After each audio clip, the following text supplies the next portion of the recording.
Hey, what's up everybody? Tony here. Today what I'm going to do is I'm going to shoot a video of me changing the strings on one of my Floyd Rose guitars. This is one of my Kiesel Aries, and it has a floating Floyd Rose tremolo system on here. Now, one of the things about this is that this particular guitar is I have a tremolo system on here. And this just enables me to put it in hardtail mode or dive only mode outside of the standard use of a Floyd Rose, which is just full floating. Now what this does is it enables me to, like I said, put it in some different modes here, and when I'm changing strings I typically put it in dive only mode like this. Now there's something that I want to say about this.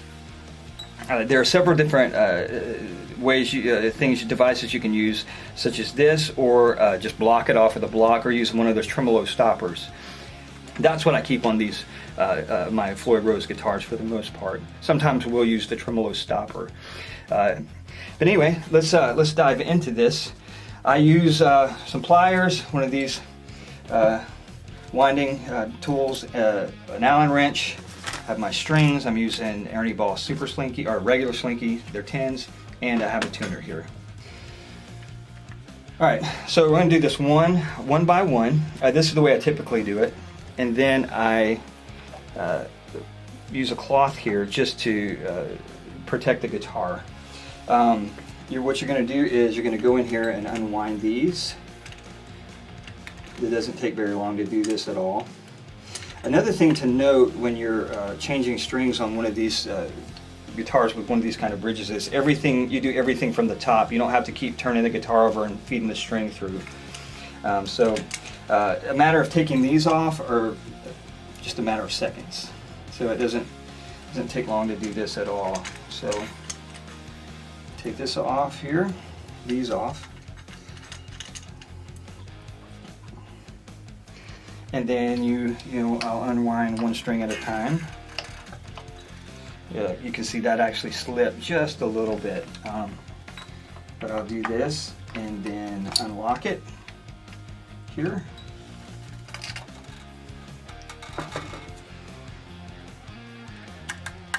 And then unwind these, righty-tighty, lefty-loosey. You typically do, one full turn. It doesn't need a lot. And I'll just lay one of my strings down here and then pull these out. It's a 46 gauge.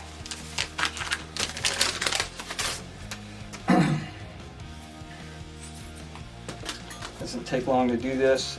I typically will do that number here. One string in, kind of bend it, make sure it's centered.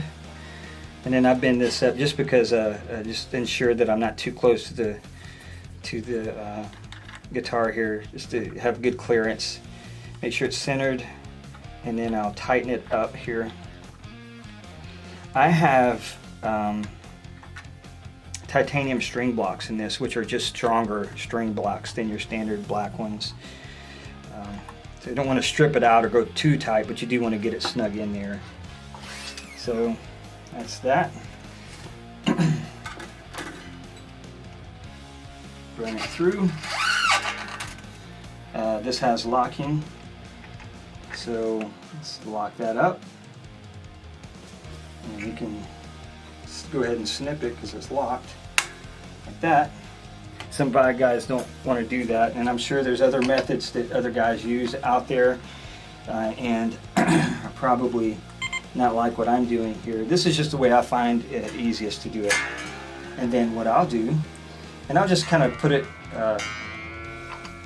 oh, and another thing you do is the fine tuners here, level them out. So always level those out, kind of put them kind of in the middle.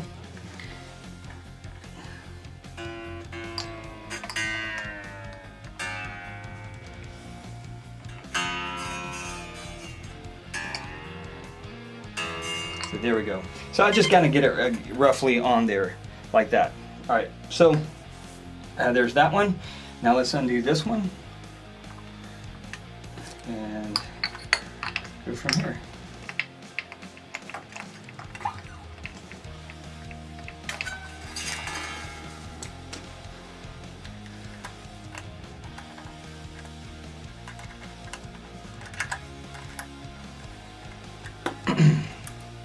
take the string off. I usually set them to the side there.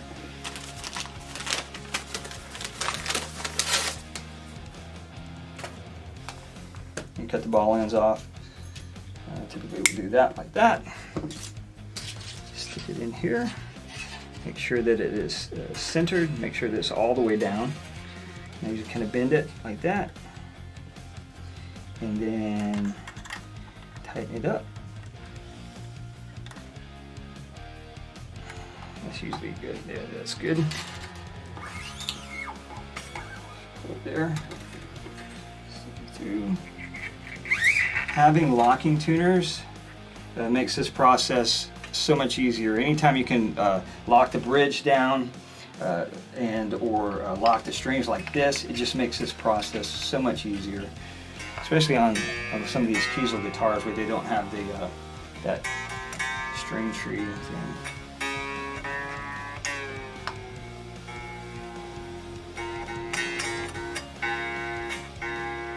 Alright. Clip it off. Sometimes I'll wait to do that, but you don't really have to. Yeah, I'm gonna set these right there. Alright, next string. I've actually never timed this, but I usually take my time. I'm never in a huge hurry doing this. And one of the things is that because everything's on the top, some of these extra things that you have to do in order to change the strings is, you know, like I said, everything's on the top. And it's not, it seems like it only takes me a few minutes longer to do a Floyd than it does a standard guitar. And the time difference is really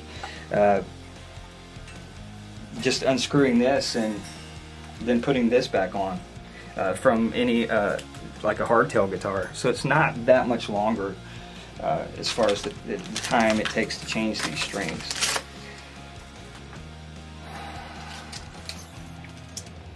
This is a method I got used to doing. If you had it blocked off, you can just take them all off and not have to worry with anything. But I got so used to doing it one by one and then tuning each string, just because in the late 80s, early 90s, when I had these style guitars, I didn't have a tremolo block. The tremolo blocked off, and would just do them one at a time and then tune them up. Because I didn't have any way to block it off, or at least I didn't do that when I was younger. But just gonna get it through, and I like it. Like I said before, having these locking tuners are just a fantastic thing to have, even though you don't really have to have them on a locking system like this.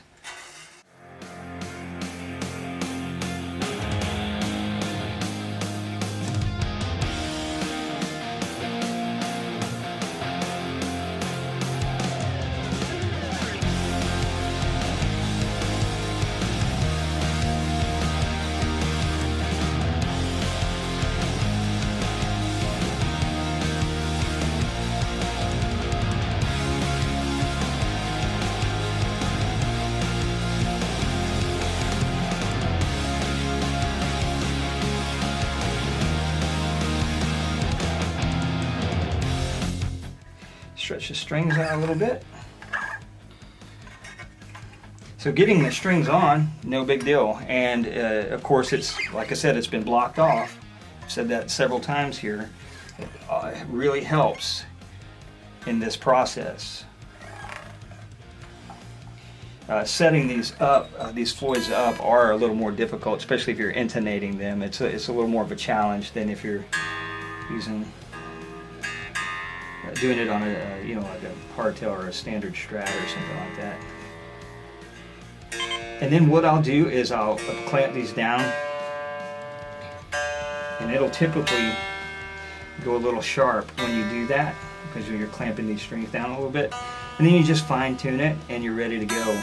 Then I jam on it for a little bit and then just retune it, fine tune it, and then you're ready to go. So there it is, it's in tune. I put these back on, and I actually I won't lock it until I play on it for a little bit. Like I do any guitar that I have. After I put new strings on it, I just jam on it for a little bit, and you just stretch the strings out, bend on it, and then like I said, with any guitar I do that with. So this is how I change the strings out on the Floyd, and it's really not that bad. These things get a bad rep. These Floyd Rose bridges, they sound really good, in my opinion. I guess other people might not like that or think that. But yeah, so all is good. And there we go. So I don't know how long that was, but there you have it. That's how you change out the strings on a Floyd Rose guitar. I hope it was informative enough for you and wasn't too boring. You guys have a great one, and again, if you liked the video, give me a thumbs up, and I'll see you guys later. Take care. Peace.